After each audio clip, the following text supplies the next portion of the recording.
한 주간 평안하셨죠? 또 화요 바이블 이사야서 시간입니다. 오늘 이사야서 3장 예루살렘아 시온의 딸들아 멸망이 임하였다라는 이 장에 조금은 힘들 수 있는 심판의 주제지만 여기에서도 주님께서 말씀하시는 그 은혜와 또 우리를 향한 사랑이 있습니다. 함께 기도하신 이후에 이사야 3장 들어가겠습니다. 만군의 여호와 하나님, 우리에게 독생자 예수 그리스도를 주시고 우리 안에 우리와 함께 보혜사 성령을 보내시며 함께 거하게 하신 주님 찬양합니다. 이사야 선지자를 통하여서 말씀하신 주님의 말씀을 저희가 열린 마음으로 열린 영으로 듣고 우리의 영혼에 새기며 하나님 우리가 이것대로 행하며 또 이 길로 걸어가기 원합니다. 수천 년의 시간을 뛰어넘어도 여전히 주님의 마음과 주님의 뜻은 동일하시며 하나님 이사야 선지자가 경고한 이 예언을 저희들에게 향한 말씀으로 받아들여서 하나님 우리가 어그러진 길로 가지 아니하고 악인의 길로 가지 아니하고 심판과 멸망의 길로 가지 아니하고 오직 의인의 길로 주께서 인정하시는 그 복을 받는 의인의 길로 걸어가는 저희 모두가 되게 하여 주시옵소서. 성령님 저를 통하여 말씀하시고 성령께서 직접 가르쳐 주시고 성령께서 깨닫게 하시고 말씀을 듣는 모든 사람에게 지혜와 계시형으로 충만케 하여 주시옵소서. 감사와 찬양과 영광 올려드리며 이 모든 말씀 우리 구주 예수 그리스도의 이름으로 기도하였습니다. 오늘은 이사야 3장입니다. 3장 1절의 말씀 같이 읽겠습니다. 보라, 주 만군의 여호와께서 예루살렘과 유다가 의뢰하며 의지하는 것을 제하여 버리시되 곧 그가 의지하는 모든 양식과 그가 의지하는 모든 물과.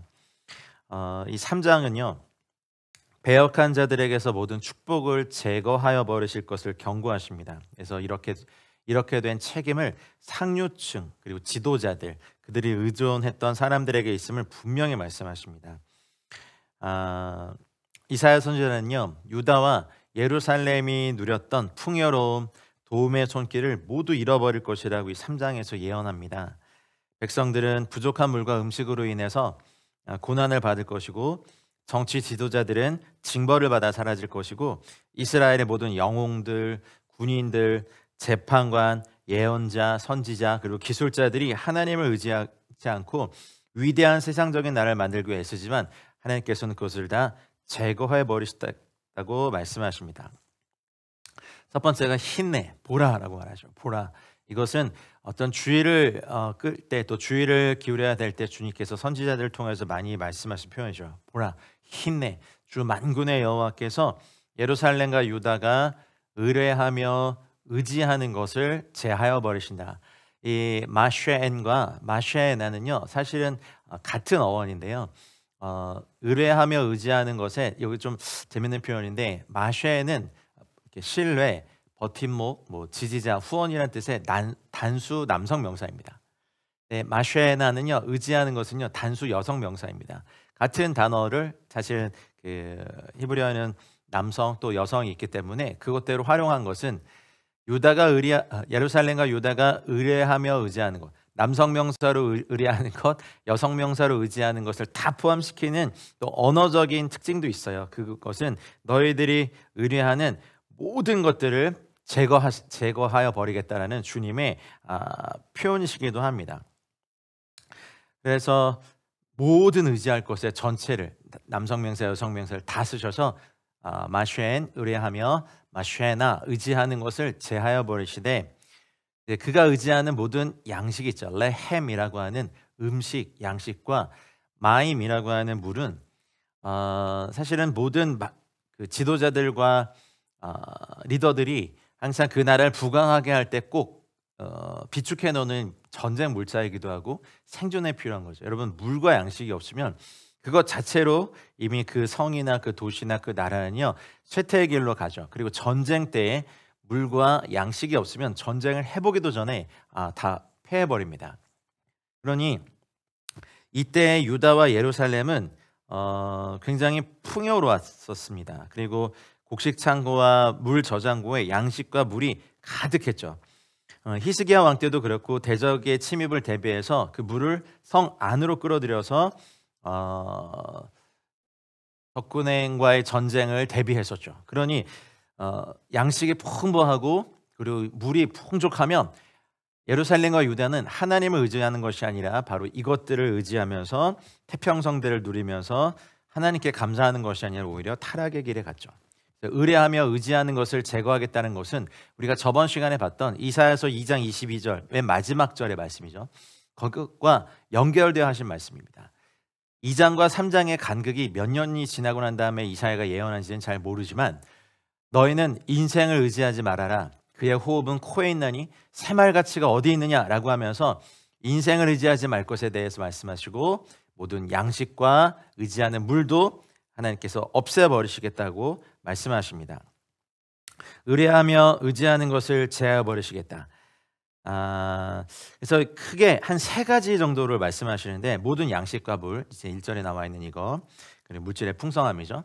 그리고 2절부터 나오는 이제 용사, 전사 이런 군사력도 있고 그 다음 절부터 나오는 재판관, 선지자, 복술자 이런 종교적인 또 문화적인 힘을 갖고 있는 것들을 제거해 버리겠다라고 말씀하고 계시죠.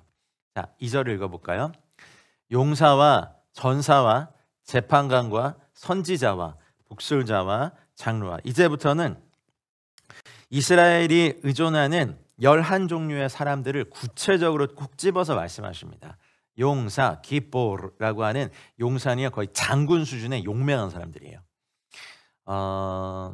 물론 전쟁 무기, 전쟁 물자, 말과 창과 검과 활과 갑옷과 공성추와 또 공성병기와 수비를 할 수 있는 여러 가지 물자가 풍조해도 그것을 운영할 수 있는 전략도 알고 전장도 알고 병사들도 알고 지형도 아는 용사, 깃보르가 꼭 있어야 됩니다.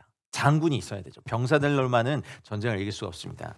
그러니 얼마나 그 당시에는 용맹한 용사, 깃보르가 있었겠습니까? 그러니까 이스라엘 백성들은 1장에서 또 2장에서 주님께서 막 고발하신 것처럼 머리부터 발끝까지 성한 것이었고 우상을 숭배하고 또 하나님이 의지하지 말라고 했던 그런 이방들을 의지하는 이들이 또 믿고 있었던 게 있어요. 바로 우리에게는 이러이러한 깃보르들이 있어, 용사들이 있어, 장군들이 있어, 저들은 정말 백전백승이야 라고 했던 이런 사람들을 제거해 버리시겠고, 두 번째는 이�mil하마라고 하는 전사, 군인들이죠. 실제로 장군, 용사가 깃보르가 움직일 수 있는 병력들이죠. 근데 이쉬가 남자거든요. 밀하마는 싸움을 하는 남자들이에요. 전사들. 그래서 전투에 능하도록 훈련이 되었고 단련이 됐고 싸움에 임하면 물러서지 않는 실제적인 전사들이 있었죠. 이런 강력한 용사와 전사들을 볼 때 사람들은 그 사람들을 의존하는 든든함이 있죠. 여기까지는 이제 군사적인 리더십이에요. 그리고 이따가도 이제 3절에 나오는 50부장도 제거해 버렸다는 거죠. 50부장은요, 저희 지금 현대 군대의 편제를 보면 소대 정도 되죠. 소대 병력 40에서 한 50명 정도.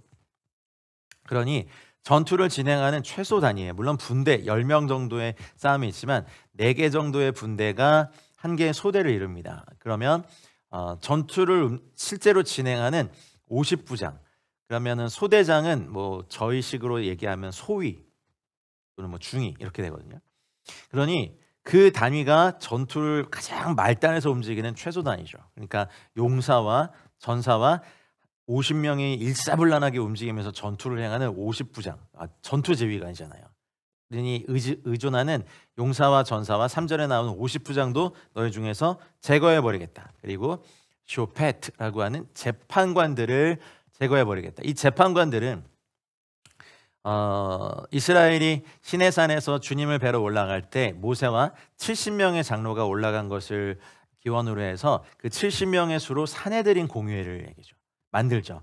그래서 우리식으로 보면 이제 지방 법원이 있고 고등 법원이 있고 대법원이 있는 것처럼 사내들인 공의회, 이 쇼페팀, 쇼페트로 만들어진 70명의 쇼페팀은 사내들인 공의회는요, 우리식으로 하면 대법원이에요. 대법관들. 법에도 등한. 근데 이스라엘의 법은 무엇입니까? 토라, 하나님의 말씀의 법이죠. 그러니 그들이 갖고 있는 영적인 또 법적인 권위가 얼마나 대단했겠습니까? 근데 그들이 의존하고 있는 이 정치적 리더십은 첫 번째인 재판관을 없애버리겠다라고 하시는 거죠. 그리고 나비라고 하는 선지자가 있습니다. 근데 선지자를 왜 없앨까? 여러분, 선지자는 이사야도 선지자잖아요. 근데 이사야는 참된 선지자지만 그 당시에 이 뒤가 이제 단서가 있어요. 코세스라고 하는 복술자가 있는데 우리식으로 하면 점을 치는 거예요. 뭐 토정 비결 같이 공부해서 막 주역 연구해서 뭐 치는 점도 있겠지만 신접한 자들이 하는 이런 것들 주로 코세스 복술자입니다. 그러니 2절부터 아까 말씀드린 것처럼 당시 유대인들이 신뢰한 11종류의 사람들 안에 선지자도 있고 복술자도 있다면 이 선지자가 참된 선지자였겠습니까? 유대인들의 그때에도 잘못 믿은 유대인들의 마음에 합당한 가짜 선지자였겠죠. 복술자와 요술자도 용납되는 시대에 환영받은 선지자가 여러분 어떻게 참 선지자가 될 수 있겠습니까? 그러니 하나님은 선지자 이사야의 입술을 통하여서 분명하게 말씀하고 있는 거예요. 복술자나 요술자나 마찬가지로 이 또 선지자도 믿었다면 그러면 아까 말한 용사와 전사도 참되지 않은 사람일 가능성이 많습니다. 자, 그다음 장로 자케는 이스라엘 백성들의 존경받는 각 지파의 우두머리입니다. 리더들이죠. 이런 사람들을 하나님이 다 제거해 버리시겠다고 지금 6종류의 사람을 하나님께 말씀하셨습니다. 여러분, 재판관, 장로 이런 또 다스리는 사람이 없으면요 나라는 무정부 상태가 되는 것만큼 악하고 혼란한 게 없습니다. 많은 철학자들이나 정치학자들이 악한 정부라도 있는 게 맞다라고, 없는 것보다 있는 게 낫다라고 말한 이유가 있습니다. 사람들은 다 자기 욕심에 따라서 탐욕과 그리고 무질서와 무정부 상태로 들어가면 이건 인간 안에 있는 아주 내밀한 살인의 욕망과 또 뭐 성적인 욕망과 도둑질하고 또 남을 다스리고 빼앗고 속이려는 욕망이 나라를 덮으면요 그건 끝장입니다. 지옥이죠. 지옥이 이 땅에 임하는 거죠. 근데 하나님께서 장로들 그렇게 잘 다스리고 인도하는 장로들도 제거하겠다라고 말씀하신 거죠. 자, 3절 읽어볼까요? 50부장과 귀인과 모사와 정교한 장인과 능란한 요술자를 그리하실 것이며 50부장 쌀 하미심이라고 하는 건 아까도 말씀드렸듯이 평소에는 전투가 있기 전에는요 한 마을을 50명 정도의 마을을 구성하고 50명 정도의 사람들을 다스리고 올바른 대로 이끄는 사실은 지역 지도자예요. 장로는 그 위이지만 50부장은 한 마을 한 공동체를 실제로 다스리고 유사시에는 전투를 이끌 수 있는 강력한 최소 단위의 우리와 가장 가까운 리더십이죠. 50부장을 제거하겠다. 그리고 내슈라고 하는 귀인들, 귀족들. 이거는 꼭 정치인뿐만 아니라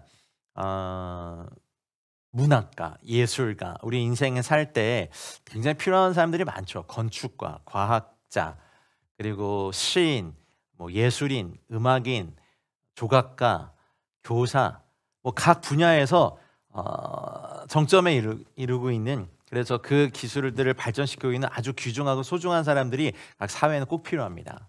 그렇죠? 예술인도 우리 같으면 연예인도 배우도 작가도 시인도 귀인이거든요. 근데 어떻게 보면 이렇게 11가지 종류의 사람들이 우리 인생에 다 밀접한 사람들이에요. 근데 이미 죄로 말미암은 죄로 타락해 있는 그리고 하나님을 의지하지 않고 하나님을 대적하는 사람들 유다와 예루살렘은 하나님보다 이런 사람들이 더 많고 강하니까 의지했다는 거죠. 근데 하나님은 제거해 버리시겠다. 그리고 요에츠라고 하는 모사들입니다. 정치계도 그렇고 특별히 군사 부분에서는 모사 전략가들이 제대로 된 전략을 짜지 않으면 병력의 손실과 또 패전을 하게 됩니다. 그래서 한 시대와 한 나라의 모사는 굉장히 중요한 사람입니다. 경제 분야에서도요, 여러분 전략가들 경제 정책을 세우고 각 기업가에도 기획 전략실이 꼭 있는 것처럼 모사는 정말 중요한 사람입니다. 그런데 이런 모사도 하나님 제거해 버리시겠다. 그리고 정교한 장인 하캄 하라쉼 우리 식으로 하면 여러분 뭐 저희는 잘 모르지만 반도체 메모리 이런 거 뭐 몇 나노짜리를 만드는 것에 대해서 정말 상상하지 못할 정도의 정교한 기술이 들어가거든요. 정교한 장인들이 있으면 한 나라의 경제도 부강해지고 사람들의 삶은 윤택해지고 기술은 발달하고 정말 좋은 일들이 많이 일어납니다. 근데 주님은 이렇게 우리들에게 아주 좋은 것을 줄 수 있는 풍요로움을 줄 수 있는 정교한 장인도 제거해 버리시겠다고 말씀하시죠. 그리고 네본 라하시라고 하는 능란한 요술자, 사람들의 눈을 막 이렇게 사로잡아서 하나님을 떠나게 만드는 이런 사람들을 하나님께서는 제거해 버리시겠다고 하십니다. 2절 3절에서 나온 11가지 용사, 전사, 재판관, 선지자, 복술자, 장로, 50부장, 귀인, 모사, 정교한 장인, 능란한 요술자를 다 제거하면 이 나라가 어떻게 되겠습니까? 미가 동시대를 살았던 미가 선지자는요, 그 당시의 상황의 부패함을 이렇게 경고했어요.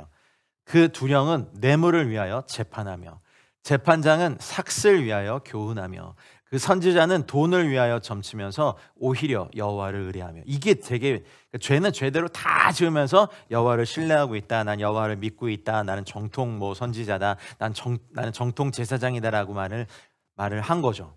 그리고 그 수령들은 뇌물을 받으면서도 나는 여호와의 의뢰를 받고 너희들을 정당히 다스리는 정치 지도자다라고 말한 것들을 미가 선지자가 고발했죠. 나중에 그 결과로 열왕기하 24장 14절에 보면 그가 또 예루살렘의 모든 백성과 모든 지도자와 모든 용사 10,000명과 모든 장인과 대장장이를 사로잡아 가매 비천한 자 외에는 그 땅에 남은 자가 없었더라 하셨습니다. 많은 군대로 구원 얻은 왕이 없죠. 그리고 용사가 힘이 커도 스스로 구원하지 못합니다.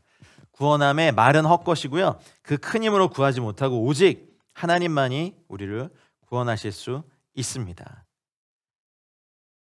자, 이렇게 되면요, 여러분, 이렇게 11종류의 사회 지도층 인사가 다 제거가 되면 나라가 어떻게 되겠습니까? 그게 이제 4절부터 나옵니다. 읽겠습니다. 그가 또 소년들을 그들의 고관으로 삼으시며 아이들이 그들을 다스리게 하시리니.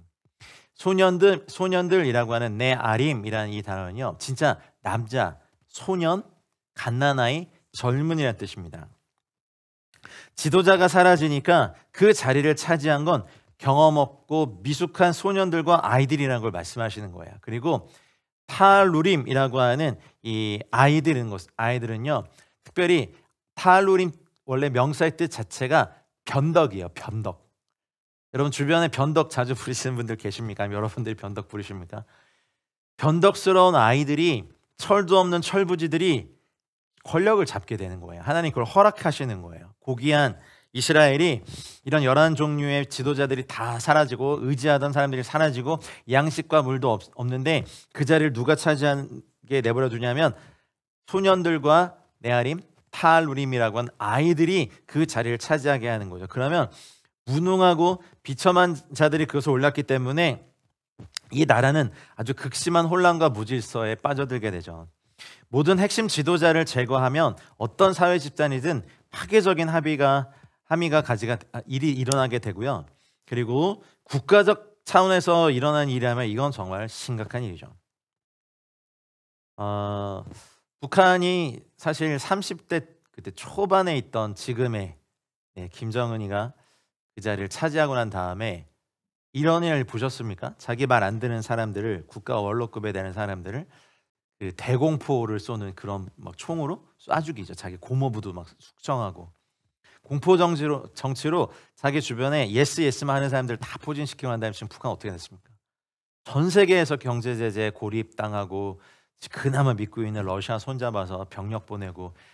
정말 저는 안타까워요. 그 젊은이들이 남의 나라 땅 전쟁에 가서 총알바지가 되고 사라질 것에 대해서 너무나 안타깝습니다.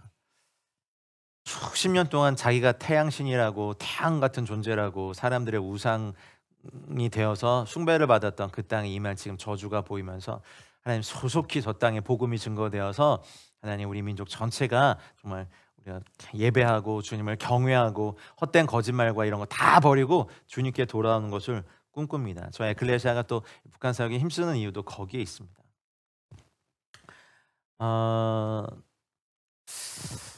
이 구절을 보면서 문득 생각난 거 보면 실제로 유다 왕국의 말기를 한번 여러분 생각해 보시죠.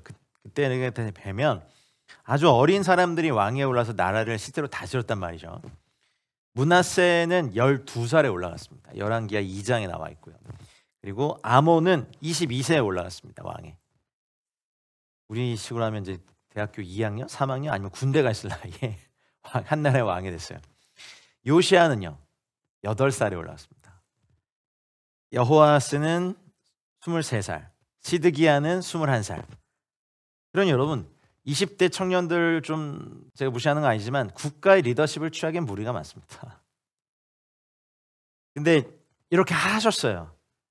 아이들로 방백을 삼는 거. 그리고 나중에 아이들로 지도자를 삼으시겠다는 말은 사실 최악의 재앙이고 변덕장이들로 그들을 다스리게 하시는 것은 끔찍한 화죠. 나중에 이제 이스라엘이 왕을 원해서 초대 왕으로 사울을 주셨지 않습니까? 근데 구속사의 관점으로 보면 틀려요. 왜냐하면 하나님이 예비해 놓으신 왕은 사울이 아니라 이세 아들 다윗이었기 때문에 그렇습니다. 왜냐하면 야곱을 통해서 이미 홀이 유다를, 홀이 이제 셉터잖아요. 통치자들을 다스리는 지팡이가 유다를 떠나지 아니하리. 그러니까 왕은 어쨌든 유다 지파에서 나왔어야 됐어요. 근데 사울은 베냐민 지파에서 나왔잖아요. 그러면서 그것이 재앙이 됐죠. 사무엘상 12장 13절에 너희의 구한 왕, 너희의 택한 왕이라고 말했어요. 하나님 주신 왕이 아니라고. 그래서 결국엔 재앙이 됐죠. 자, 5절을 볼까요? 읽겠습니다.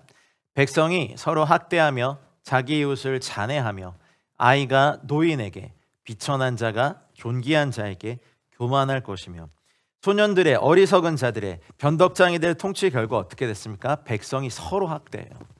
여기 니카스라고 하는 학대하다는 동사를 보면요, 강권하다, 몰다, 재촉하다, 압박하다, 괴롭히다예요.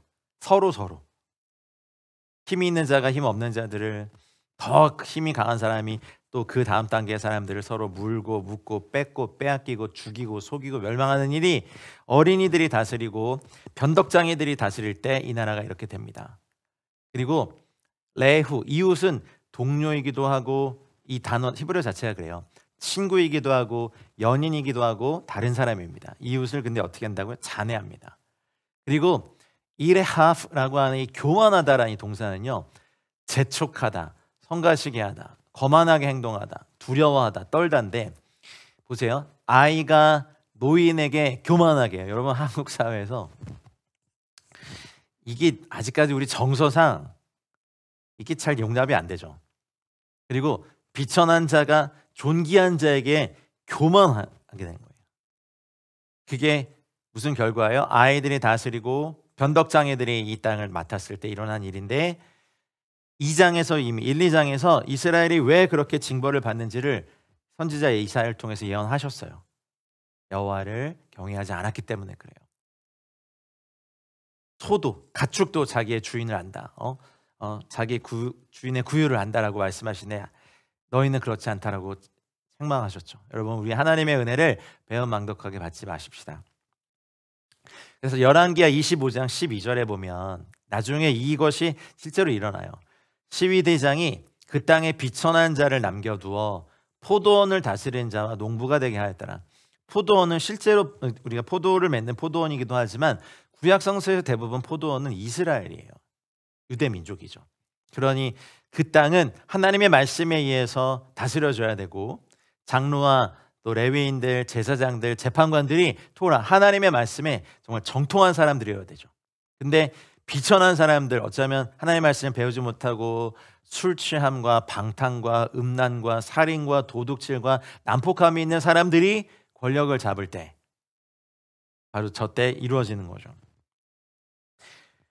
지도층이 유치해지니 나라의 정체가 정말 엉망이 되었습니다. 하나님을 의지하지 않을 수 없게 됐죠. 백성이 서로 억누르고, 사람이 서로 치고 받고, 이웃이 서로 싸우고, 젊은이가 노인에게 대들고, 천한 자가 존귀한 사람에게 예 없이 행하고, 나라가 이 지경이 된군요. 전적으로 이스라엘의 유다인들의 죄 때문입니다.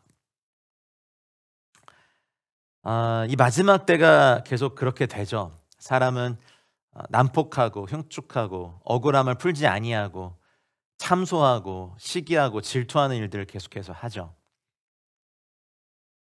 하나님보다 돈을 더 사랑하고 패역하고 부모를 치고, 우리 지금 저희 사회도 마약에 물들고 묻지마 살인이 일어나고 연쇄살인이 일어나고 성폭행과 매춘과 마약과 거짓말과 사기와 이것들이 다 일어나고 있습니다. 여러분, 이사야 선지자의 예언은 우리를 향한 예언입니다. 자, 6절 읽겠습니다. 혹시 사람이 자기 아버지 집에서 자기의 형제를 붙잡고 말하기를 내게는 겉옷이 있으니 너는 우리의 통치자가 되어 이 폐허를 내 손아래 두라 할 것이면, 시멜라라고 하는 겉옷은요 신분과 지위를 상징합니다. 네, 어떤 여기서는요, 너 겉옷이 있어? 어떤 종류든 그 당시는 일반적인 사람들과 노예들은 그냥 한벌, 또 노예들은 그냥 거의 속옷만 입고 다녔기 때문에 겉옷이 있다는 것은, 시멜라가 있다는 것은요 신분이 어느 정도 있고 지위가 높다는 걸 상징하는 거죠. 너 시멜라가 있어? 그러면 우리의 통치자가 되어줘. 그러니까 네가 어떤 옷을 갖고 있는지, 네가 어떤 사람인지 그건 상관없어. 네가 겉옷이 있단 말이지 넌 높은 사람이구나. 왜냐면 다 잡혀가고 다 죽었으니까. 용사들이 잡혀가고 재판관이 제거되고 또 장로들이 제거되고 이랬으니 지혜가 있고 경험이 있고 연륜과 경륜이 있는 어른들이, 또 한 나라의 장로들이, 일국을 다스릴 수 있는 지혜자들이 다 사라진 거예요. 그러니 이때 어떻게 되냐면 너 겉옷이 있구나. 우리의 통치자가 되어줘. 그리고 이 폐허를 너희 손 아래 둬라. 그래서 네가 이걸 좀 고쳐줘라. 이렇게 말하는 거예요. 마케셀라라고 하는 폐허는요 완전 망한 상태예요. 무정부 상태죠. 나중에 바벨론 군대가 유다에 와서 멸망시킨 비참한 상태를 이제 말하는 거예요. 이걸 지금 예언하고 있는 거예요. 그날이 되면 세상의 질서도 무너지고 사람들은 지도자의 권위도 인정하지 않는데 식구 중 하나 붙잡고 야 너는 옷이라도 걸쳤으니 네가 통치자가 되면 되겠네. 그래서 이 폐허에서 우리를 다시 일으켜다오. 이렇게 말을 하는 거예요. 이게 지금 말이 됩니까? 준비도 안 된 사람을 막 리더를 억지로 맡기는데 더 기가 막힌 건 이제 7절이에요. 읽겠습니다. 그날에 그가 소리를 높여 이르기를 나는 고치는 자가 되지 아니하겠노라. 내 집에는 양식도 없고 의복도 없으니 너희는 나를 백성의 통치자로 삼지 말라 하리라. 이렇게 했습니다. 당연하죠. 이 혼돈과 무정부 폐허, 마케셀라의 상태에 있는데 경제적 위기도 있고 일할 사람도 없고 지혜 있는 사람도 없고 각 분야의 정교한 장애인들도 다 사라졌고 지식자도 없고 귀인들도 없고 모사도 없는데 지도자가 되려 겉옷이 있다고. 그러니 나는 소리를 높여야 돼. 아니야, 나는 고치는 자가 되지 않겠어 라고 말하는 거예요. 근데 그거를 이사야가 보고 예언하는 거예요. 그리고 내 집에는 양식도 없고 의복도 없어. 이게 뭐예요? 경제적 여유 당연히 없죠. 멸망과 폐허를 고칠 수도 없고 수습할 수도 없고 경제적 여유도 없고 상황을 해결할 자원도 없고 일할 사람도 없어. 그러니 너희는 나를 백성의 통치자로 삼지 말아라라고 거절합니다. 근데 이럴 때 하나님이 준비하신 사람들은 유다를 일으키겠지만 사실 지금은 심판의 시기이기 때문에 이것을 벗어날 수 없습니다. 사실 유다를 볼 때 두 번의 멸망을 봐야 되는데 BC 701년 한 번 멸망해요. 근데 그때는 예루살렘을 빼고 멸망해요. 유다 전역이 거의 대부분 52기의 군사기지와 도시와 성읍이 다 넘어가요. BC 701년에 한 번. 근데 예루살렘은 괜찮았어요. 근데 BC 586년에는 그 예루살렘도 멸망하죠. 그래서 바벨론에 의해서 유다 전체가 멸망됩니다. 여러분, 이런 리더십이 무슨 전쟁을 준비하고 국가를 부강하게 하고 또 하나님께 사람들을 돌이키도록 막 독려하고 책망하고 옳은 길로 이끌겠습니까? 어린이들이, 변덕스러운 자녀들이 그 자리에 앉아 있는데요. 여러분, 우리가 이런 날이 오기 전에 하나님을 경외하고 주님을 사랑하면서 주의 계명을 지키며 여러분 각 분야에서 지혜자가 되시고 하나님을 경외하는 장로들이 되시고 하나님을 경외하는 재판관이 되시고 하나님을 경외하는 무엇이 될까요? 선지자가 되십시오. 그리고 우리가 경륜과 지혜와 능력이 있는 장로들과 어른들을 우리가 교만하게 대해서 대적하면 안 됩니다. 자, 8절 읽겠습니다. 예루살렘이 멸망하였고 유다가 엎드려졌음은 그들의 언어와 행위가 여호와를 거역하여 그의 영광의 눈을 범하였습니다. 결국 유다와 예루살렘은 멸망으로 치닫습니다. 자격 없는 지도자들의 거짓 언어, 압제, 약탈 행위가 지도력에 단대요. 그 지도자가 되려면 거짓말도 아주 잘해야 되고 교묘하고 압제하면 또 들키지 않게 약탈하는 기술이 있어야 돼요. 지금의 사실은 아주 못된 정치인들도 그러지 않습니까? 그러니까 여기 보면 주님이 두 가지 죄를 지적하시거든요. 언어, 레쇼남, 그리고 행위, 마할레햄, 이 두 가지를 언어와 행위로 여호와를 거역했다라고 구체적으로 말씀하세요. 여러분, 우리의 입술을 조심해야 되는 건, 우리의 언어를 조심해야 되는 건, 우리는 우리 입의 열매를 먹거든요. 아유, 내가 이렇게 거룩하게 살고 다 계명지키고 다 이런 거 참고 살면 무슨 유익이 있겠어? 라고 하는 말 자체가 하나님을 거역하는 겁니다. 언어로 주님께 되는 겁니다. 주님께서 분명 주시겠다고 했는데, 여러분 히브리서 기자도 그랬잖아요. 하나님께 나아가는 자는 반드시 그가 계신 것과 그가 자기를 찾는 자들에게 상 주시는 이심을 믿어야 된다고. 근데 우리 그래요. 기도하면서 아유, 뭐 이런 기도가 응답이 되겠어, 아유, 주님이 이걸 할 수 있을 수 있겠어, 이런 게 다 언어로 하나님을 거역하는 거예요. 내가 뭐 주님 계명 지켜봐야 뭐 생기는 것도 없고 뭐 맨날 그렇고 헌신만 해야 되고 아이 쓸데없어, 이거 다 주님을 거역하는 거예요. 언어도 거역하고 더 기가 막힌 건 행위로도 거역했어요. 실제로 유다는 비밀리에 했지만 나중에는 막 자기 아들을 몰렉신에게 바치 불태워 죽이고 산당을 제거하지 않고 몰래 가서 바알과 아스타롯에게도 절하고 여호와께도 제사하고 음란하고 우상을 섬기고 하나님의 계명을 무시하고, 이따가 보면 알겠지만 가난한 자들의 얼굴을 막 맷돌로 갈았다고 하셨어요. 야, 그만한 끔찍한 범죄가 유다, 예루살렘 백성들에게 있었다는 거죠. 그러니 예루살렘이 멸망하였고 유다가 엎드려졌다는 걸 볼 때 이사야의 가슴이 얼마나 슬펐을까요? 선지자의 마음은 유다야, 예루살렘이야, 이 예언을 듣고 너희가 마음을 돌이켜 여호와께로 돌아오고 회개하고 그분께로 돌아가자였을 텐데 이걸 봐버렸어요. 예루살렘이 멸망할 것에 대해서, 유다가 엎드려졌을 것에 대해서 자기가 이렇게 열심히 예언하고 사역하지만 결국 그 끝은, 이 사람들은 마음에 하나님 두기를 싫어해서 그 끝은 멸망으로 가는 걸 보면서 이제 이유를 밝히는 거예요. 하나님이 나빠서가 아니다. 너희의 언어와 너희의 행위가 여호와를 거역했다. 하나님의 말씀이 분명히 있는데도 이런 거 율법 같은 거 왜 지켜? 이런 거 다 언어로 하나님을 거역하는 거예요. 뭐 행위로 하는 것들도 마찬가지죠. 그래서 주님 뭐라고까지 표현하시지 아십니까? 그렇게 하면요, 그분의 영광의 눈을 범하였다면, 에네 케보드, 케보드가 이제 영광. 이 케보드 원형은 카보드인데요. 카보드는요, 이렇게 무거운 영광, 임재적 영광이에요. 솔로몬의 성전의 봉헌식 때 레위인과 제사장들이 능히 서서 섬기지 못할 때 주님의 임재가, 주님의 영광이 성전에 덮였다 했던 바로 그 단어예요. 그 무거운 영광에 눈을 찌른 거죠. 여러분, 눈 찔리면 이게 상상할 수 없을 만큼 아프고 되게 위험하잖아요. 사실 주님을 이길 수 있는 게 아무도 없습니다. 지옥의 군대가 다 덤벼도 어떻게 주님을 이깁니까? 온 우주 만물이 다 주님을 이렇게 반항해도 누가 주님을 이깁니까? 근데 주님이 가장 약하신 그 사랑의 눈으로 우리를 바라보시고 그 긍휼의 눈으로 우리를 바라보시고 자신을, 이스라엘을, 유다를 자신의 눈동자같이 지키신 그분의 눈을 찔렀어요. 누가요? 예루살렘과 유다가요. 우리도 그래요. 우리의 언어와 우리의 행위로 여호와를 거역할 때 여러분, 내가 주님의 눈을 찌르고 있다는 걸 아셔야 돼요. 라메롯, 범하였다, 찔렸다, 찢어졌다, 이런 거. 그럼 여러분, 주님의 눈에 피눈물을 나게 하시는 거죠. 하나님의 영광의 눈을 범하는 거, 이거는 정말 악한 죄입니다. 이건 절대로 있어서는 안 될 일입니다. 여러분, 우리가 이 땅을 살면서 저희도 예수님의 보혈이 나를 죄 다 사해 주셨으니 이건 괜찮아.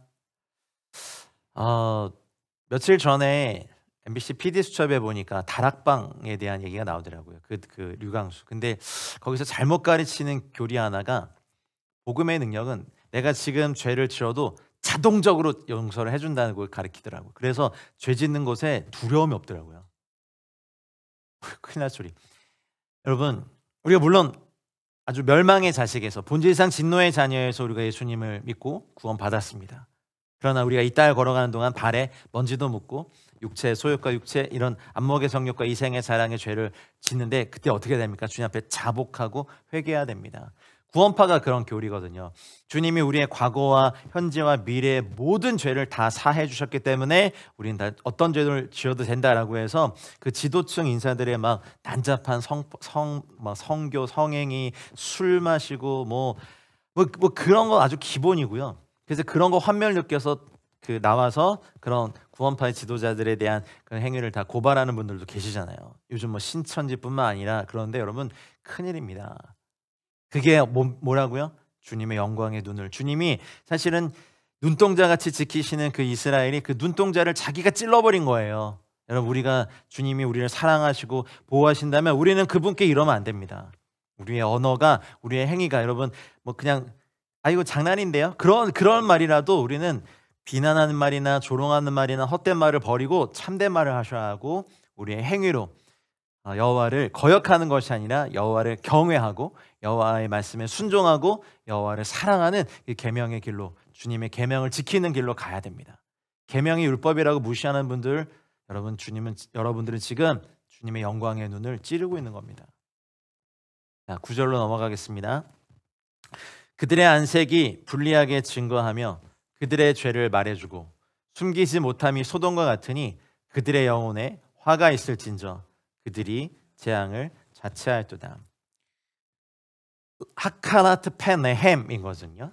얼굴의 색깔, 안색이 불리하게 장교하는데, 이게 호세아 선지자의 예언에 굉장히 잘 나와 있어요. 이거 한번 같이 읽어볼까요? 그들의 행위가 그들로 자기 하나님에게 돌아가지 못하게 하나니 이는 음란한 마음이 그 속에 있어 여호와를 알지 못하는 까닭이라. 이스라엘의 교만이 그 얼굴에 드러났나니 그 죄악으로 말미암아 이스라엘과 에브라임이 넘어지고 유다도 그들과 함께 넘어지리라. 어떤 것이 감정이 마음에 있으면 이렇게 얼굴에 드러나죠. 막 부끄러움도 드러나고, 막 홍조를 띠고 기뻐하는 것도 막 드러나고, 슬픔도 얼굴에 다 드러나거든요. 근데 음란한 마음이 그 속에 있으면 여호와를 알지 못하는 까닭에 또 그들의 마음과 행위가 주님께로 돌아가지 못하게 만든 거죠. 그래서 이스라엘의 교만이 그 얼굴에 드러났다. 호세아 선지자도 이렇게 사실은 이스라엘의 멸망을 막고 싶었지만 이스라엘의 교만이 그 얼굴에 드러날 정도로, 그리고 남유다와 예루살렘의 안색도 이 죄에 대해서 불리하게 증거하면서 죄를 말해주고 있다고 주님이 선지자 입술을 통해서 말하는 거예요. 숨기지 못한다. 너는 소돔과 같구나. 이렇게 죄를 숨기는 자들은요, 재앙이 있습니다. 그것 자체로 눌림입니다. 그래서 어떤 게 있습니까? 개인적인 영혼에는 화가 있습니다. 그리고 국가적으로는요, 재앙이 있습니다. 이게 두 가지가, 여러분, 국가적으로 어떤 재앙이 있더라도 의인들은 이 안에 시온의 대로가, 평강의 길이, 주님의 말씀이 있기 때문에 영혼의 화가 있지 않아요. 또 반대로 나라가 평안한데 이 안에 죄가 있고 음란한 마음이 있고 교만함이 있으면 영혼의 화가 있어요. 나라는 평안하고 전쟁도 없고 경제도 이렇게 발전하고 있고 문화도 막 융성하고 뭐 좋은 시설도 늘어나고 막 교통도 편리해지고 먹고 살기도 참 좋은데 영혼에 화가 있는 여러분, 회개하십시오. 회개는 축복입니다. 우리의 기준으로 아니고 하나님의 말씀으로 기준으로 해서 우리는 성령께서 조명하시는 모든 죄를 하나님께 회개하고 주님께 돌아가야 됩니다.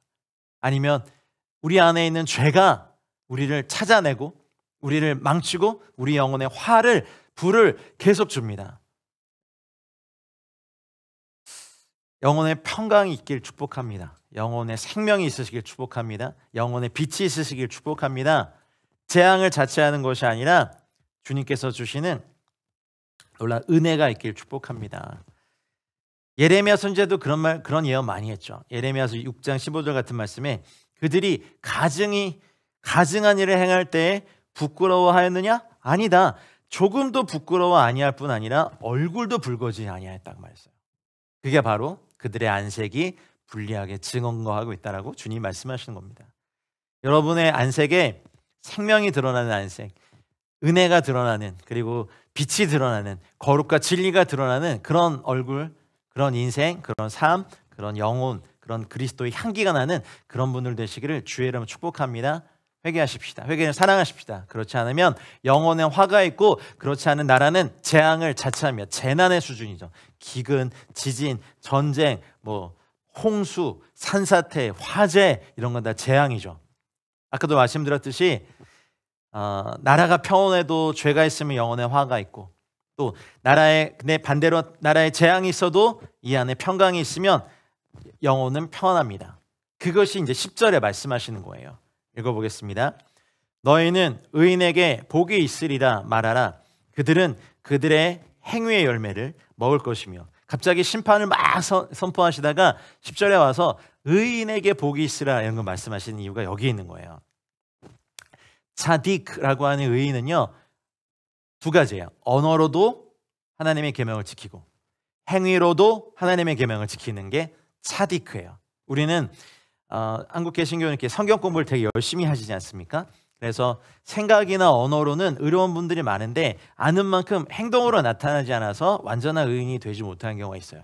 물론 그것이 우리의 자기 의가 되거나 교만이나 자랑거리가 되면 문제겠지만 우리의 행위로도 좋고 선한 열매가 있으셔야 돼요. 그것이 차디크 의인이에요.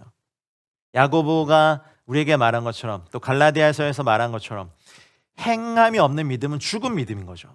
언어만 있어요. 올바른 지식만 있어. 신학적으로 다 옳아. 하지만 옳은 행위를 하지 않는다는 건 의인이 아닙니다. 우리는 주님의 보혈의 공로로 의롭다 됨을 칭함을 받은 거죠. 그러면 칭함을 받은 의인이 칭의, 우리가 행위가 결합된다면 우리는 정말 하나님이 보시는 차디크가 됩니다. 그런 의인은 이런 심판이 선포되고 한 나라가 다 망할 때도 의인에게는 뭐가 있습니까? 복이 있습니다. 키 토브네요. 토브, 좋구나, 복이다, 복을 선포한다 이런 거죠. 토브 매우 보시기에 좋았더라. 하나님 보시기에 옳은 기준의 복이에요. 사람들 보기에 옳은 기준의 복이 아니야. 사람들 보기에는 그냥 이 땅에 육신의 장막 벗을 때까지 쓰고도 남을 돈이 많은 것만 복이죠. 근데 건강이 안 좋으면 그것도 아니고. 근데 내가 약하고 부족하고 궁핍해도 하나님 보시기에 옳은 기준으로 행하는 것이 토부예요. 복이 있는 거예요. 여러분, 우리 인간의 기준 말고 요즘 우리가 왜 막 모여서 동성애 반대, 차별금지법 이런 거 반대 외칩니까? 사람들이 보기엔 그게 옳아요.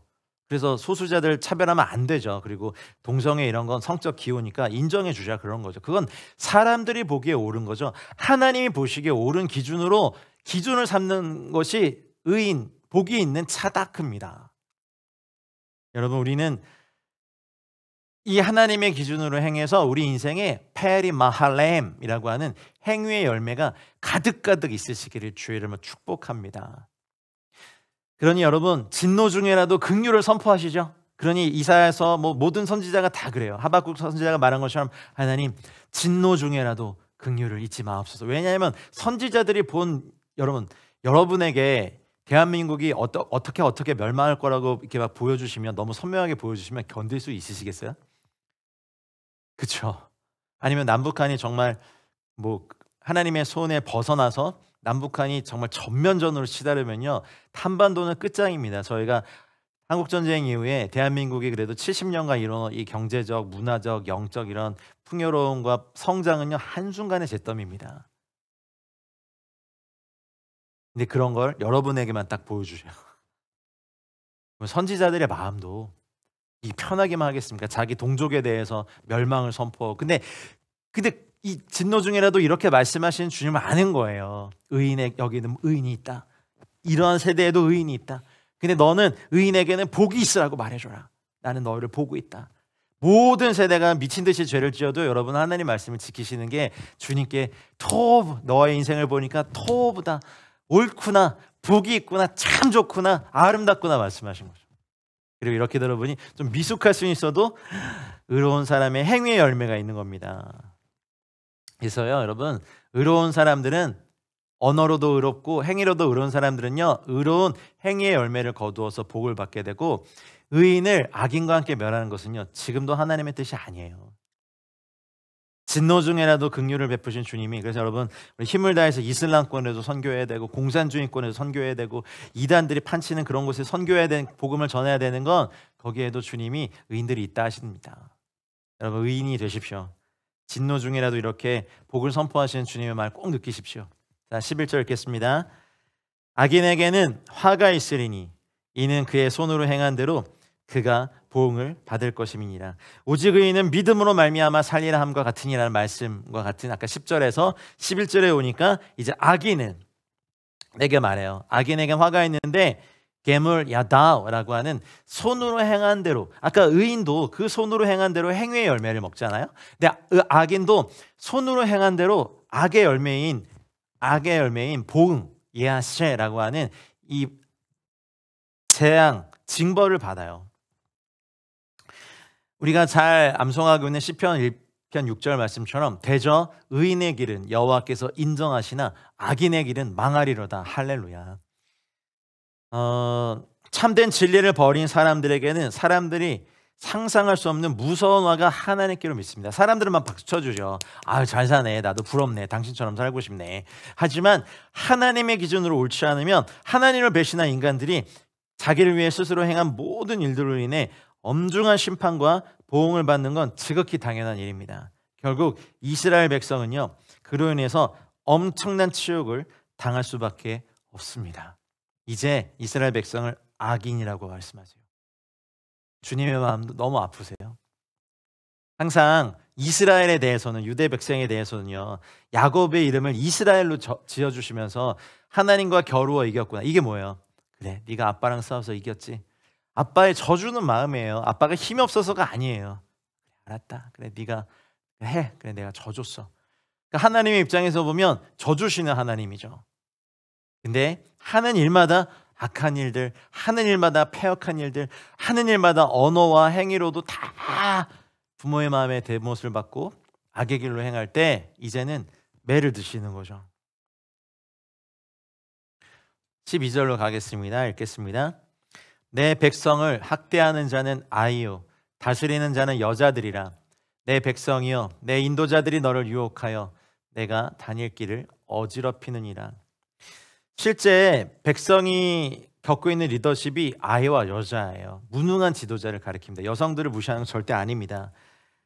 4절에서, 아까 4절에서 읽은 것과 마찬가지로 되게 변덕스러운 무능한 지도자들 얘기하는데 대부분 아이들이 귀엽지만 어리석죠. 미련한 게 아주 얽혀 있어요. 그리고 소심해요. 여인들은, 남자들도 소심한 사람이 있지만 그래도 비겁하고 변덕, 탐욕, 압제를 반복하는 것을 다시 말이죠. 철부지 어린이들에게 학대를 당하고요, 여인처럼 나약한 자들이 이들을 다스리게 되는 현상이 일어나니까 이게 나라겠습니까? 고관들은 처첩을 열어두었죠. 그리고 이들의 영향력에 의해서 백성들은 어려움에 빠졌죠. 솔로몬, 그 주님께 지혜를 직접 받은 그 왕도 여자들을 잘못 두니까 그들이 갖고 들어온 그 엄청난 그 우상들, 그 신들, 그거 섬기고 있잖아요. 백성 더 어려움에 빠졌습니다. 그리고 너의 데렉 올 호테카, 네가 다닐 길을 어지럽히는 것. 옛적 길이 여러분 항상 나쁜 게 아닙니다. 우리는 좋은 전통은 계속해서 가져가시되 그 전통 위에 서서 여러분의 것, 우리의 것을, 우리의 세대에 맞는 것, 우리의 세대에 원하시는 것을 발전시켜야 됩니다. 옛적 조상의 선한 길을 버리지 마십시오. 예전부터 들어온 하나님이 옳고 선한 길로 가르쳐 주신 길들을 다 어지럽히는 거예요. 기준들을 다 무너뜨리는 거예요. 이사야가 활동한 시대에 이런 유사한 경우가 아하스 왕에게서 나타나죠. 아하스, 여러분 혹시 기억나십니까? 20살의 어린 나이에 왕이 됐고 수많은 우상을 섬겼죠. 심지어 아들을 불 가운데 지나가게 하는 인신제사까지 드렸죠. 그게 열왕기하 16장의 일들이죠. 그러니까 여자들도 많았고 그걸 부추기는 이방 여인들의 영향력일 가능성이 농후하죠. 내 백성이여, 주님의 이 안타까운 마음을 아시겠습니까? 오래 참으시는 하나님의 인내심으로 선지자를 보내면서 돌아와라 요청하시는 주님의 약함이 여기 있습니다. 근데 이제는 13절 읽겠습니다. 여호와께서 변론하러 일어나시며 백성들을 심판하라고 서시다. 참고 타이르고 기다리다가 안 되셨어요. 그래서 니차브, 일어나셨어요. 여호와께서 일어나실 땐 심판의 날입니다. 우리도 싸울 때 일어나잖아요. 앉아서 싸우시지 않죠. 라리브, 변론은 다투다, 싸우다, 말로 막 싸우다 이런 뜻이에요. 그러니 여호와께서는 이제 심판을 선언하시고 매를 드셨어요. 심판을 선언하시기 위해 일어서신 거예요. 라딘 이 단어 자체가 재판하다, 판결하다, 통제하다, 심판하다 이런 뜻입니다. 그래서 하나님께서 주시는 벌을 받아 마땅한 그 유다와 예루살렘의 죄악을 변론하시고 막 싸우시고 백성들을 이제 재판하시고 판결하신 너 뭐 무기징역, 너 뭐 곤장 몇 대 막 이렇게 아니면 유다 전체를 바벨론에 주시면서 멸망하게 하시고 아까 3장 처음에 말한 것처럼 11종류의 지도자들을 다 제거하시고 어린이들을 말도 안 되는 사람들을 지도자의 자리에 앉히고 변덕장이들에게 다스림 받게 하시고 이 나라가 진짜 총체적인 혼란입니다. 그간에 많이 인내하셨지만 이제 그분이 심판하실 시간입니다. 여러분 저희들의 인생에도요. 주님이 참아주는 시즌이 계시고 심판하시는 시즌이 있으세요. 변론하며 일어나시며 백성들을 심판하라고 서실 때 여러분 저희는 정말 떨며 두려울 뿐입니다. 단지 그분의 긍휼과 자비만을 구할 뿐입니다. 자, 14절 읽겠습니다. 여호와께서 자기 백성의 장로들과 고관들을 신문하러 오시리니 포도원을 삼킨 자는 너희이며 가난한 자에게서 탈취한 물건이 너희의 집에 있도다. 베미시파트라고 하는 신문하 이게 검사가 기소하는 거예요. 뭐 이즈진 이러이러한 형량 그 범죄 사실이 있고 이런 범죄 사실이 있고 이런 범죄 사실이 있으니 본 검사는 이즈진에게 뭐 사형을 구형합니다. 이 단어예요. 미시파트 공의로. 근데 누구에게 백성의 장로들과 고관들은 지도자들이거든요. 여러분 많이 또 선생 되지 마십시오. 선생 될 사람이 주님 앞에서 더 큰 심판 받습니다. 여기 보면 하케렘이라고 하는 포도원은요 항상 구약 성경에서는 이스라엘 백성 그리고 구약의 교회들 선민을 말했어요. 잘 다스리고 보살피고 도와주려고 맡긴 이 양들을 장로들과 고관들을 탈취했죠. 양들을 잡아먹은 거죠. 포도원을 망쳐버렸죠. 주님의 포도원인데 장로들과 고관들이 자신들의 포도원으로 여기고 이것들 망쳐버렸어요. 하나님께서 이를 간과하시지 않아요. 주님의 포도원을 여기 보세요. 포도원을 삼킨 자는 너희다. 이건 주님의 포도원이거든요. 그런데 그들은 짓밟고 파괴하고 뭐 가지치기 한 게 아니라 오히려 이 지도자들에 의해서 파괴됐죠. 그리고 더 놀라운 죄악은 해안이 가난한 자에게서 게잘라트 탈취한 물건이 너희의 집에 있도다. 가난한 자들에게 오히려 도움을 주지 못할 망정 가난한 자들에게 있는 물건들을 탈취해서 자신의 소유로 삼아버린 게 지도자들의 죄입니다. 어느 나라나 이러한 범죄가 시작되기 시작하면 그 나라는요 사실은 얼마 남지 않았어요. 우리 북한을 보면서도 북한 주민들은 그렇게 굶고 착취당하고 노동력 봉사다 무슨 뭐다 해가지고 그렇게 정말 김씨 왕조를 섬기려고 착취하고 있는데 어쩌면 우리가 보기에는 굉장히 그 역사가 오래되어 가는 것 같지만 얼마 안 남았다고 믿습니다. 역사상 꼭 이런 일이 일어난 나라는요 정말 오래 못 갑니다. 가난한 자들의 물건을 고관들이 탈취하는 그것이 없이 나라가 공의와 정의로 다스림받고 뇌물이 사라지고 의롭고 참되게 나라가 세워지면 거기는 정말 빛과 거룩과 공의와 정의가 입맞추며 땅에 충만한 도성이 됩니다. 주님은 이스라엘과 예루살렘에 대해서 그런 아련한 기억이 있으세요. 그럴 때가 있었거든요. 다윗은 그 나라를 정의와 공의로 막 다스리고 그랬어요. 자, 15절 읽겠습니다. 어찌하여 너희가 내 백성을 짓밟으며 가난한 자의 얼굴에 맷돌질하느냐? 주 만군의 여호와 내가 말하였느니라 하시도다. 페네라고 있는 얼굴은요 성경에 보면 그 사람 자체예요. 인격, 본질을 말해요. 그러니 내 백성을 짓밟는 거 여러분 아버지 앞에서 자녀를 한번 쓰러뜨려서 짓밟아 보시죠. 지나가다가 두들겨 맞습니다. 큰일 납니다. 근데 고관들과 장로들이 내 백성을 여호와 앞에서 짓밟았어요. 그리고 가난한 자 얼굴에 티테하누라고 하는 맷돌질을 했어요. 이 맷돌질이 으깨 된 거예요. 가루로 만들고 분쇄하고 갈고 억압하는 게 육체적인 상처를 주는 것뿐만 아니라 아니면 얼굴에 노비라는 노예라는 이걸 인을 치는 것뿐 넘어서 정신도 으깨고 또 성적으로도 막 탈취하고 정신적으로도 분쇄하고 인생도 갈고 가문의 역사를 다 으깨어서 가루로 만들어 가난의 대물림을 통해서 가난한 자들을 착취하는 일들을 했다는 거죠. 가난한 자의 얼굴에 맷돌질을 하는 죄를. 그러니 주님이 이것을 놔두시겠습니까? 가난한 자를 압제하는 것은요, 만군의 여호와 하나님의 분노를 일으키는 일이라고 잠언서 14장 31절, 19장 17절, 21장 13절, 22장 16절에서 아주 엄중히 말하셨어요. 사실 야고보 사도도 야고보서 5장에서 들으라 부한자들아 너에게 이 말 고생을 인하여 통곡할 것이다. 너희 재물은 썩었고 너희 옷은 좀먹었고 너희 금과 은은 녹이 슬었고 너희 녹이 너에게 증거가 되며 불같이 너희 살을 먹을 거다. 너희가 말세에 재물을 쌓았도다. 너희 밭에 추수한 품꾼에게 주지 아니한 삭시 소리 지르고 추수한 자의 우는 소리가 만군의 주의 귀에 들렸다라고 말씀하신 거죠. 미가 선지자는 뭐라고 말씀하시냐 보실까요? 너희가 선을 미워하고 악을 좋아하며 와 참담해요. 내 백성의 가죽을 벗기고 뼈를 꺾어 다지기를 남비와 속 가운데 담을 고기처럼 하는도다. 오후. 선지서를 이렇게 묵상하다 보면 이게 주님이 정말 이렇게 말씀하시는구나. 아버지 앞에서 아들과 딸을 누군가 가죽을 벗기고 뼈를 꺾어서 이렇게 하는 거를 용서하시는 게 아니죠. 그거는 벌을 하시는 게 그분의 공이죠. 근데 이스라엘이 유다가 그렇게 했어요. 미가 선지자의 예언을 통해서도 이렇게 하셨습니다.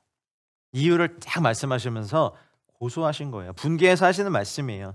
내 포도원, 내 백성, 내 가난한 자, 힘없는 자, 공고한 자, 비천한 자를 이렇게 했어요.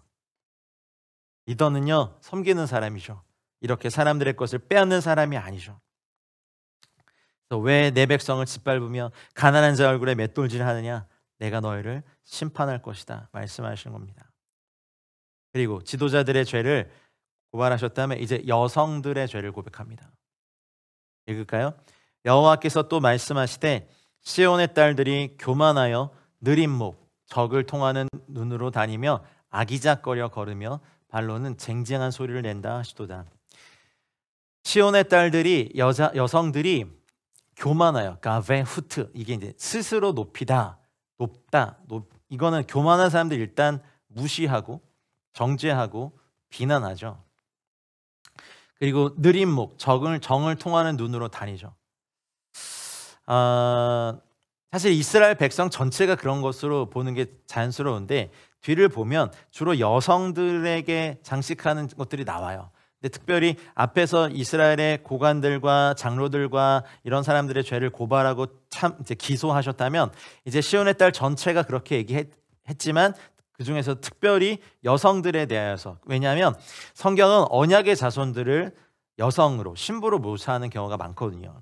그래서 언약의 백성들이 순결해야 되는데 그렇지 않다라고 해서 여성의 상징으로 써서 고발하시는 거예요. 느린 목, 네투요트 가론이라고 하는 건 이게 어떤 건지는 제가 잘 모르겠는데 다른 사람에게 성적 어필을 하려고 하는 어떤 목의 움직임이라고 하죠. 어떻게 하는 건지 잘 모르겠습니다. 어쨌든 성적 어필을 하려고 하는 사람에 대한 표현을 느린 목이라고 하고 메사케로트 에나임 정을 통하는 눈. 그래서 뭔가 이렇게 뭐랄까 이렇게 성적인 매력을 뿜뿜 풀면서 서로의 그 섹스 파트너를 찾고 어떤 성적인 파트너를 찾는 어떤 그런 눈으로 온 도시와 나라를 다니고 있는 것들을 주님이 고발하시는 거예요. 추파를 던지고 실제로 사람을 서로 유혹하는 거, 그리고 아기작거리면 타포프 이게 팔팔하다, 뭐 활발하다, 재빠르다, 기운차다인데 이게 그런 성적인 파트너나 그리고 어떤 죄를 지은 대상을 찾아갈 때 굉장히 빨리 좋아하며 달려가는 것을 뜻하는 표현입니다. 그리고 이제 테아카샤나 이게 이제 쟁쟁한 소리를 내다 이런 건데 이따가도 보겠지만 이때 이제 심판하실 것 중에 제거하실 것 중에 발목걸이, 발찌가 있거든요.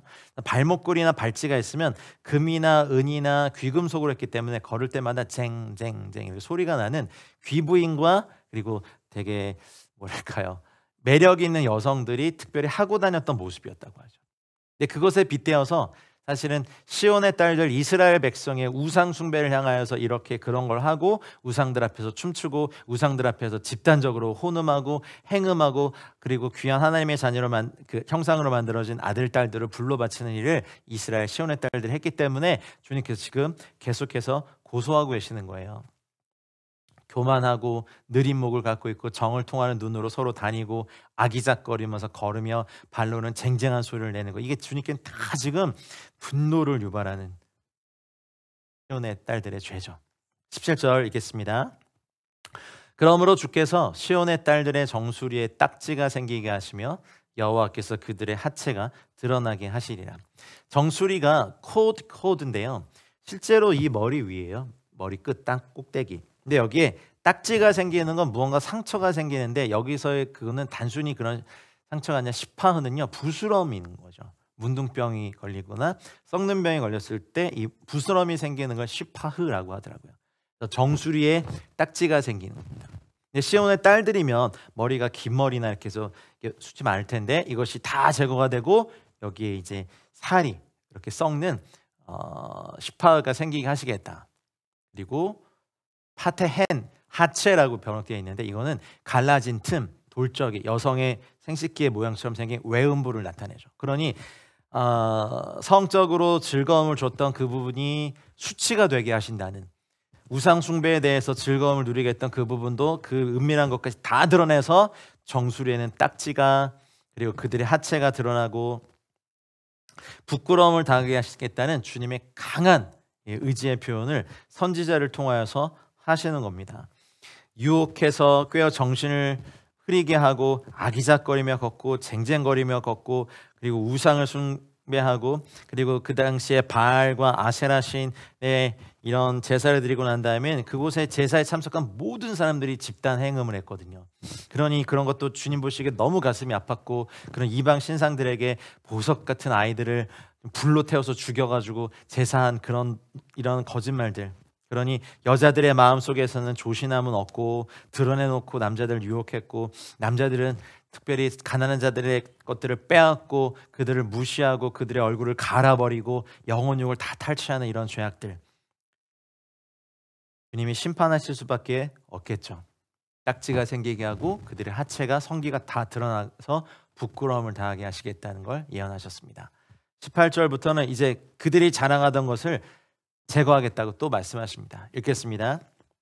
주께서 그날에 그들이 장식한 발목고리와 머리의 망사와 반달 장식과, 하악하심이라고 하는 발목고리는 이제 애굽의 12왕조 때부터 있었다고 하죠. 그래서 걸을 때 소리를 내는 것인데, 특별히 애굽 여인들은 금, 은, 그리고 상아, 그 당시 코끼리 뿌린 상아는 굉장히 귀중한 귀중품이죠. 그런 걸로 만들고 발목을 고리를 달았으니 걸어 다닐 때마다 소리가 나서 자기가 얼마나 부유하고 고귀한 여자인지를 자랑한 거죠. 그리고 쉐비심, 머리에 망사, 장식용 끈, 머리띠도 하고 머리에 핀도 꽂고 자매들이 그렇게 하죠. 근데 거기에 이방 우상의 문양과 형상이 항상 머리에 망사, 쉐바심에는 새겨져 있다고 합니다. 있었다고 하죠. 주님 보시기에는 존귀해야 될 머리에 이방 우상의 문양이 있었던 것이 사실 주님의 분노를 유발하게 합니다. 샤하로님, 반달 장식은 이제 메소포타미아 지역이 초승달의 요 비옥한 토지가 있지 않습니까? 그래서 이 지역은 대부분 그 초승달 모양의 달신을 섬겼죠. 그래서 반달 장식은 그냥 예쁜 달을 모양한 게 아니라 달신의 숭배 사상, 달신을 이게 달고 다닌 거예요. 반달 장식으로. 그러니까 우상 숭배의 표시죠. 장식한 발목고리와 머리의 망사와 반달 장식을 제거하겠다. 19절 읽겠습니다. 귀고리와 발목고리와 얼굴 가리개. 네티포트라고 하는 귀고리는 마찬가지로 고대 애국과 아수르 때부터 사용됐는데, 대부분 신의 모습을 많이 새겨서 귀고리를 했다고 하죠. 그러니 이 당시는 사실 일반 백성들이나 노예들은 귀고리를 했겠습니까? 못하죠. 그러니 이제 고귀한 사람들이나 그리고 신을 모시고 있는 사람들이 주로 귀고리를 했습니다. 권력이 있는 사람들. 근데 거기에는 항상 신의 문양이 기록되어 있었고, 쉐라트 팔찌, 팔목걸이거든요. 근데 고대 아수르에서는 남자들이 착용했고 애굽에서는 남녀가 함께 사용했죠. 근데 여기에도 사실은 그 이집트 피라미드나 그런 오벨리스크에 장식되어 있는 듯한 각종 신의 모습들이 장식되어 있고 신의 이름들이 기록되어 있었죠. 노예들이 팔목걸이를 했을까요? 아니, 못하죠. 그러니 이때부터 이제 상류층들, 귀족들, 귀부인들 그리고 지도자들의 죄를 심판하시는 주님의 의지가 나타나는 겁니다. 얼굴 가리개 르알로트는요, 여인들이 외출할 때 얼굴을 가리는 데 사용한 어떤 보편적인 풍속이었고 아람 여인들은 반드시 했어야 되는 거죠. 근데 얼굴 가리개가 점차 화려해졌겠죠. 여성들은 그냥 하지 않아요. 이렇게 보니까 여기에 뭐 수도 넣고 뭐 보석도 달고 되게 아름다운 모습과 색도 입고 염색도 하는 거죠. 근데 그 모든 것들을 주님 보시기에 이제 가증한 것이 되어서 제거해 버리겠다라고 하신 거고. 자, 20절 갑니다. 읽겠습니다. 화관과 발목 사슬과 띠와 향압과 호신부와 페림이라고 하는 화관은 머리 장식이에요. 말 그대로 머리에 두르는 화려한 장식인데 머리에 화려한 장식을 할 때 주로 언제 합니까? 이제 결혼식이나 축제나 특별히 이 우상들에게 제사할 때 제사장들, 여제사장들이 저 화려한 화관을 했죠. 그리고 신전의 창기들이 화관을 했었습니다. 사실은 아름다운 것인데 그렇게 만들었죠. 아까 발목 장식이 있었는데 이번에 발목 사슬이에요. 체아도트, 이게 발목에 거는 짧은 사슬인데 이게 구체적으로 뭘 말하는 건지 잘은 모르겠습니다. 어쨌든 발목 사슬이 있고, 그다음에 띠, 키슈림은 말 그대로 겉옷 위에 착용하는 것인데 주로 신부가 사용하거나 여 제사장이 사용했습니다. 일반 백성들은 뭐 겉옷을 가질 수가 없어요. 두 벌옷이 없었죠. 한 벌로 계속 빨아서 입고 털어서 입고 말려서 입고 그랬겠죠. 자, 그리고 향합이라고 하는 우바테 한 네페시, 이게 향을 담는 함이에요. 근데 그때의 향은요, 우상에게 분향할 때 또는 남녀가 성관계를 가질 때 사용하는 때가 향합입니다. 향합. 그리고 레하쉼이라고 하는 호신부는요, 우리식으로 얘기하면 부적 같은 거예요. 글을 새긴 보석이나 쇠붙이를 넣은 건데 악한 영에게서 몸을 보호하기 위해 지닌 호신부의 어떤 주술적인 의미를 레하쉼이라고 합니다. 많기도 하죠. 이걸 주님께서 다 일일이 다 이렇게 지목하시면서 없애버리시겠다고 하시는 거고. 자, 21절 반지와 코 고리와, 반지는 뭐 끼고도 계셔. 다바오트라고 하는 인장 지환이죠. 근데 그때도 노예들이 이걸 꼈겠습니까? 부인들의, 상류층 부인들의 여성들의 장식용 귀중품이었고 신전 여사제들의 귀중품이었죠. 반지, 이거 반지. 그리고 코고리, 니젬의 하프, 코에 두 구멍 사이 이렇게 부착해서 입까지 쭉 늘어뜨린 거죠. 이게 이쁜지는 전 잘 모르겠는데 어쨌든 코고리를 뭐 여러 가지 이유로 했겠죠. 코고리 하는 거 또 여사제들도 했으니까. 그리고 22절 예복과 겉옷과 목도리와 손주머니와 마알라초트라고 하는, 이게 뭐겠습니까? 축제 때나 공식 모임에만 예복을 입지 저희가 뭐 예복을 아무 때나 했겠습니까? 그리고 제사 때 입죠. 우상을 섬긴 제사 때. 물론 레위인들이나 제사장의 예복이 있었죠. 이건 지금 여인들에 대해서 말하는 거니까. 그리고 마타토프라고 하는 겉옷은 일상복 위에 걸치는 겉옷으로 상류층 부인들이 착용하고 거기에 이제 띠를 띈 거죠. 겉옷과 목도리는 저희보다 좀 범위가 넓어요. 외투와 가까운 건데 목부터 시작해서 이렇게 넓게 감싸는 천을 밑에 파우트라고 하더라고요. 목도리. 거기도 또 그냥 했겠습니까? 뭐 거기다 수도 넣고 신의 모습도 그리고 바느질도 하고 뭐 용도 그려놓고 뭐 사랑의 비너스 뭐 이런 것도 했겠죠. 뭐. 그다음에 하리팀은 말 그대로 지갑이에요. 손지갑 같은 거, 돈을 넣는 지갑이죠. 그러니까 주님이 이거 다 미우신 거예요. 이들이 하고 있는 게. 손거울은 뭐 여인들 늘 거울 갖고 있죠. 길요님은 이제 그 당시는 이제 청동 거울이니까 이런 구리와 같은 금속관을 잘 닦아서 만들었죠. 유리가 나온 게 사실 인류 역사에서 그렇게 오래되지 않았잖아요. 그래서 쉐마포옷은 쉐디님, 이게 고운 세마포로 만든 속옷, 아주 고운 옷으로 만든 속옷. 그리고 체닛 포트, 머리 수건은 여러 색채의 천으로 이렇게 꼬아서 두른 천이라고 합니다.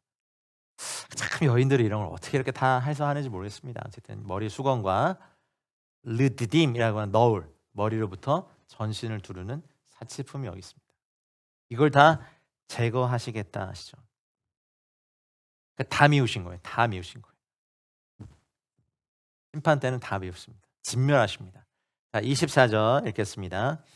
그때 썩은 냄새가 향기를 대신하고 노끈이 띠를 대신하고 대머리가 숱한 머리털을 대신하고 굵은 배옷이 화려한 옷을 대신하고 수치스러운 흔적이 아름다움을 대신할 것이며.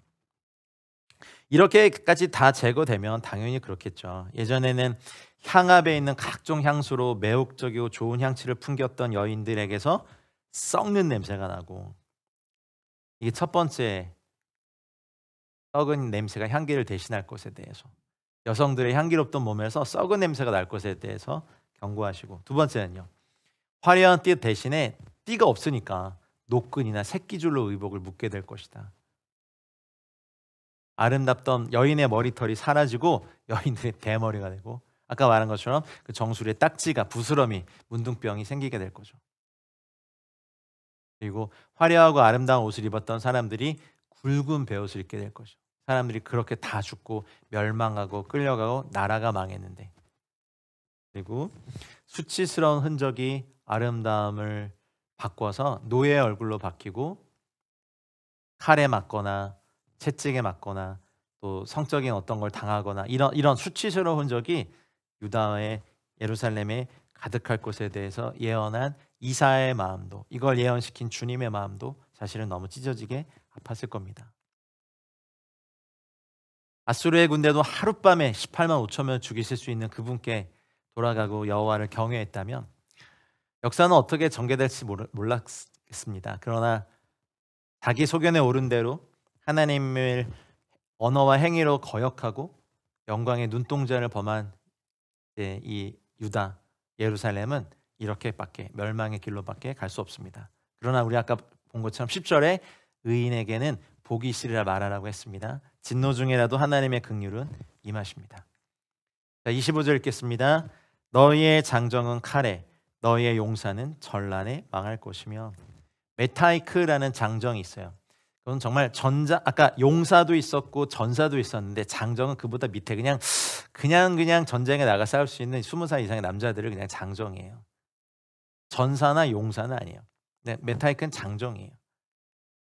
그리고 이 장정은 바헤렙, 검에 망하죠. 그리고 여기선 게브라테크, 용기나 힘이나 능력을 가진 전쟁에 능한 전사들, 장군들은 만밀하마, 전투에서, 싸움에서, 전쟁 도구 밑에서 망할 것이다. 그나마 여인들을 지켜주고 나라를 부강하게 만들고 적들의 침입에서 이 가정을 지키고 나라를 지킬 수 있는 건강한 남자들이 다 칼에, 전쟁에 망해서 죽을 것에 대해서 예언했습니다. 고관, 장수, 지도자들은 모두 전란에 죽임 당하고 망하게 되죠. 언약 백성 가운데 있는 힘 있는 장정들과 군인들이 패해서 멸망 당하게 됩니다. 자, 이제 마지막 절입니다. 읽겠습니다. 그 성문은 슬퍼하며 곡할 것이요 시온은 황폐하여 땅에 앉으리라. 페타헤하라고 하는 이 성문은요, 사실 그 당시 도시의 시민들이 모여서 정치를 하고 재판을 하고 사교를 하던 장소거든요. 언제나 붐비는 곳이었지만 모든 주민들이 죽거나 포로로 끌려가서 모이지 못하니까 통곡할 것을 말하고 있습니다. 황폐해지는 것, 니카타, 이 예루살렘성, 그리고 유다 나라 전체가 황폐해져서 어떻게 됩니까? 땅에 앉아요. 라아레츠 테셰, 앉아봐요. 땅에 그냥 주저앉아서 통곡하며 망연자실하고 주위를 둘러보면 온통 다 시체고 어두운 일들만 가득한 이것을 보면서 이것을 대언하고 예언한 이사야의 마음은 어땠고, 또 이것을 대언시키는 주님의 마음은 어떠셨을까? 그리고 수천 년이 지난 지금 저희가 이사야 3장을 대하고 있는데, 여러분, 저희는 이 하나님의 경고와 이사야 선지자의 예언 앞에 자유하십니까? 우리 함께 좀 기도하고 싶습니다. 한 장 한 장 준비하면서 저도 참 쉽지 않은 이 말씀들이지만 이게 주님의 마음이시구나. 진노 중에라도 의인에게는 복이 있을 거라고 말씀하신 주님의 마음이 있으시구나 보게 됩니다. 첫 번째 같이 기도할 때 유다와 예루살렘의 여호와를 의지하지 않고 양식과 물을 의지하고 신뢰하고 인생들을 의지했죠. 그래서 여호와의 분노와 심판을 자초했죠. 하나님 외에 우리가 의지하고 있는 사람들이나 재물들 뭐 다른 것들이 있다면 하나님 이거 다 제거하고 주님께 돌아갑니다. 그리고 하나님만을 경외하고 나 자신과 우리 가정과 한국교회와 우리 대한민국이 되게 해달라고 우리 계신 자리에서 주여 한번 외치고 기도하겠습니다. 주님, 우리가 하나님보다 더 의지하고 있는 것이 있습니다. 하나님 아버지, 가증스러운 것들과 약한 것들과 하나님 도울 가치가 없는 인생들과 돈과 재물과 건강과 사람들을 의지합니다.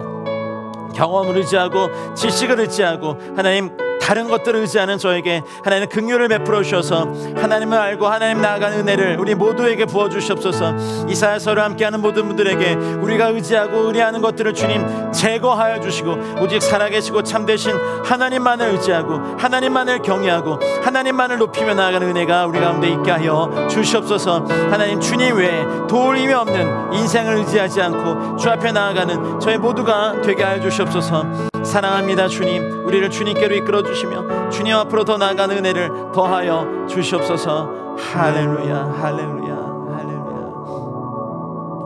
우리 두 번째 기도할 때는 유다와 예루살렘 백성이 선지자도 의지하고 점술가도 신뢰하고 믿음으로 하나님을 언어와 행위로 거역하며 영광의 눈을 범하였던 것을 기억하십시다. 그래서 우리가 하나님과 만몬, 우상과 나 자신을 동시에 섬긴 걸 회개하면서 주님, 제가 주님께로 돌아가겠습니다. 거룩한 삶과 믿음을 회복하게 해달라고 이 시간 다시 한번 기도하겠습니다.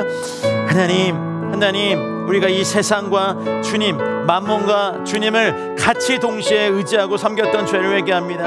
하나님도 의지하고 우상도 의지했던 것, 나 자신을 더 의지했던 것들을 회개합니다.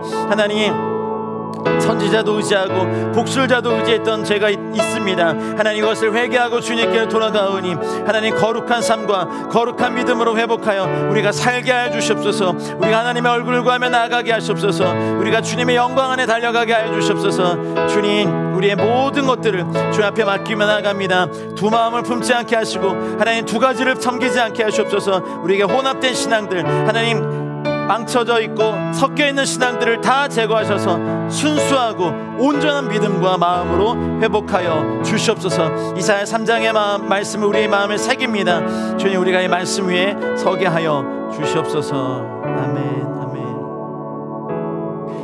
마지막으로 기도할 때 주님의 훈계와 책망과 바르게 하심을 우리가 감사하십시다. 그것이 없으면 우리는 하나님의 자녀가 아닙니다. 우리의 영혼에 화가 임하기 전에, 우리 민족에게 재앙이 임하기 전에 여호와께로 주님의 말씀으로 돌아가며 주님만을 경외하는 믿음과 행위를 자복하는 자들, 회복하는 자들, 그리고 가정들, 교회 공동체가 되게 해달라고 시간 마지막으로 기도하겠습니다. 주님의 훈계와 책망과 바르게 하심을 감사합니다. 우리의 영혼에 화가 임하기 전에, 우리 민족에게 재앙이 임하기 전에 여호와께로 주님의 말씀으로 돌아가며 주님만을 경외하는 믿음과 행위를 회복하는 저들, 하나님 저희 가정, 우리 교회 공동체, 우리 에클레시아, 하나님 아버지 우리 교회 공동체들 다 되게 하시고 우리 조국 대한민국과 한민족이 되게 해 주시옵소서. 여호와를 경외하게 하시고 하나님 아버지 우리가 교만하여서 또한 가난한 자를 학대하며 그들을 빼앗으며 하나님 아버지 주님의 말씀을 무시하며 음란하며 하나님을 대적하는 일에 우리의 인생과 삶을 드리지 않게 하여 주시옵소서. 주님, 우리를 붙잡아 주시옵소서. 우리를 주님의 자녀 삼아 주시옵소서. 우리를 주님께서 인도하여 주시기 원합니다. 주님, 이사야서의 말씀 우리 마음에 새깁니다. 주님, 우리에게 주님을 경외함과 주님을 사랑하여 의인들에게는 복이 있으라 말씀하시는 주님의 음성을 들으는 저희 모두가 되고 우리 손이 행한 대로 행위의 열매를 먹고 행위의 열매들을 많이 주님께 드리는 저희가 되게 하여 주시옵소서. 할렐루야. 사랑하는 주님, 이사야 3장의 말씀을 저희들에게 주셔서 감사합니다. 하나님, 이사야를 통하여서 저희들에게 경고하신 말씀을 수천 년이 지난 저희들에게도 두려움으로 이 말씀을 받습니다. 하나님, 우리가 의뢰하던 양식과 물부터 시작하여 11가지 종류의 사람들과 하나님 교만함과 거만함과 여성들의 타락들, 하나님 이 모든 것들을 제거하여 주시고 우리 가운데 하나님을 경외함을 회복하게 하여 주시옵소서. 이사야 3장의 말씀 우리 가운데 새겨주시고 이 말씀을 우리가 살아나게 하여 주시옵소서. 주님 사랑합니다. 주님께로 돌아갑니다. 이제는 우리 구주 예수 그리스도의 은혜와 하나님 아버지의 다함없고 무궁하신 사랑과 성령의 감화, 감동, 교통, 충만하신 은총이 주님 앞에 사랑함과 경외함으로 돌아가기를 결단한 사랑하는 모든 분들의 삶과 가정과 우리의 터전과 우리 자녀들의 터와 우리가 속한 공동체와 이 민족과 열방 위에 이제와 영원토록 함께 있을지어다. 아멘.